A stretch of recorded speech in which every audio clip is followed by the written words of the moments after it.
বাংলাদেশিদের ভিসা দেওয়ার আগে সোশ্যাল মিডিয়ার অ্যাকাউন্ট যাচাই করবে ভারত। নমস্কার, আমি চন্দন রায় রয়েছি আজকের ভিডিও জুড়ে। ভিডিও শুরুতে আপনাদের জানিয়ে রাখি, আমরা মূলত পাসপোর্ট এবং ইন্ডিয়ান ভিসা প্রসেসিংয়ের কাজ করে থাকি। এই কারণে আমাদের কাছেই সবার আগে পাসপোর্ট এবং ইন্ডিয়ান ভিসা সংক্রান্ত আপডেট সবার আগে পেয়ে যাবেন। এর জন্য অবশ্যই চ্যানেলটি সাবস্ক্রাইব করে সঙ্গেই থাকবেন।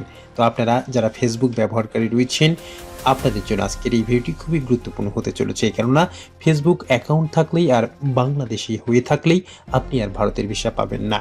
বিস্তারিত জানাবো। তো দেখতে পাচ্ছেন দৈনিক ইত্তেফাক, বাংলাদেশের জনপ্রিয় একটি গণমাধ্যম।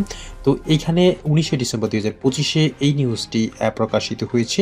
তো ভারত সরকার বাংলাদেশি নাগরিকদের ভিসা দেওয়ার আগে আবেদনকারীদের সোশ্যাল মিডিয়া কার্যক্রম যাচাইয়ের সিদ্ধান্ত নিয়েছে। মার্কিন ভিসা নীতির আদলে এই যাচাই প্রক্রিয়া অত্যন্ত গত 5 বছরের সোশ্যাল মিডিয়া অ্যাকাউন্ট পর্যবেক্ষণ করা হবে। তবে এই নিয়ম মূলত 18 থেকে 60 বছর বয়সী আবেদনকারীদের ক্ষেত্রে প্রযোজ্য হবে। অপ্রাপ্তবয়স্ক ও প্রবীণ আবেদনকারীরা এক্ষেত্রে ছাড় পাবেন। ভারতের পররাষ্ট্র মন্ত্রণালয়ের এক শীর্ষ কর্মকর্তা জানিয়েছেন, দেশের স্বার্থ ও নিরাপত্তার কারণে যারা প্রকাশ্যে ভারত বিরোধী মন্তব্য, পোস্ট বা প্রচারণা চালান তাদের ভিসা না দেওয়াই যুক্তিসঙ্গত। আগে এ ধরনের যাচাই কেবল কিছু বিচ্ছিন্ন ক্ষেত্রে প্রয়োগ করা হতো, তবে এখন থেকে এটি নিয়মিত প্রক্রিয়ার অংশ হিসেবে কার্যকর করা হবে। তো আপনারা যারা ফেসবুক ইউজ করেন, ফেসবুক ব্যবহার করেন, ভারত বিরোধী কথাবার্তা ফেসবুকে পোস্ট করেছেন, আপনারা আর ভারতীয় ভিসা পাচ্ছেন না। ভারতের কর্মকর্তারা জানান, ধীরে ধীরে ঢাকা সহ খুলনা, রাজশাহী, সিলেট ও চট্টগ্রামে অবস্থিত 5টি ভারতীয় ভিসা আবেদন কেন্দ্রের মাধ্যমে সাধারণ ভিসা কার্যক্রম সম্প্রসারণ করা হচ্ছে।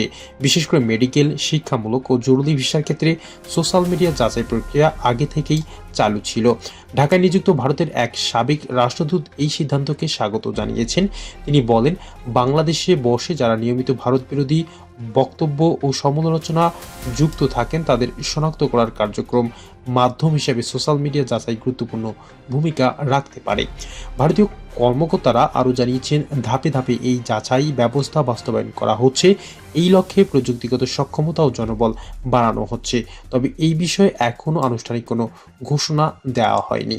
তো আপনারা যারা ফেসবুক ব্যবহারকারী রয়েছেন, ভারত বিরোধী কথাবার্তা লেখেন, আজকে থেকে সাবধান হয়ে যাবেন, অন্যথায় আপনার জন্য ভারতের ভিসা সারা জীবনের জন্য বন্ধ হতে চলেছে। তো সম্মানিত ইন্ডিয়ান ভিসা প্রত্যাশী ভাই বোনেরা, আশা করি আজকের এই ভিডিওটি আপনাদের অনেক অনেক ভালো লেগেছে। আর এই ভিডিওটি যদি আপনাদের ভালো লেগে থাকে তাহলে অবশ্যই একটি লাইক দিয়ে যাবেন, সম্ভব হলে ভিডিওটি শেয়ার করবেন। দেখা হবে নতুন কোনো পাসপোর্ট এবং ইন্ডিয়ান ভিসা সংক্রান্ত আপডেট ভিডিওতে। ততক্ষণ পর্যন্ত ভালো থাকবেন। ধন্যবাদ।